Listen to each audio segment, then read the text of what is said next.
Hello subscribers, అందరికీ నమస్కారం. చాలా రోజుల తర్వాత ఇద్దరు పెద్ద హీరోలు, అది కూడా తమిళ ఇండస్ట్రీకి సంబంధించినటువంటి పెద్ద హీరోలు, భారతదేశం గర్వించదగ్గ నటులు ఇద్దరు కూడా. కమల్ హాసన్ గారు అండ్ రజనీకాంత్ గారు. ఇద్దరూ కలిసి ఒకే తెరపై చూసి దాదాపుగా 46 సంవత్సరాల కింద అప్పుడెప్పుడో వచ్చినటువంటి బాలచంద్ర గారి సినిమాలో కనిపించారు. ఆ తర్వాత ఇప్పుడు వీళ్ళ సినిమా వస్తుందంటే న్యాచురల్‌గానే చాలా హైప్ ఉంటది. కానీ మంచి కథ దొరకాలి. మంచి డైరెక్టర్ కూడా ఉండాలి.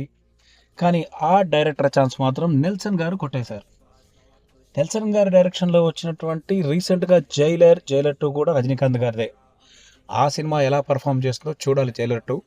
కానీ ఈ సినిమాకు ఇచ్చారంటే దాదాపుగా కథ చాలా బాగా ఉంటేనే ఇద్దరు హీరోలు యాక్సెప్ట్ చేసుంటారు. ఈ ఇద్దరు హీరోలను హ్యాండిల్ చేయడం అంత విషయం కాదు. దాదాపుగా మంచి కథ దొరికితే కానీ మంచి సినిమా తీయలేం.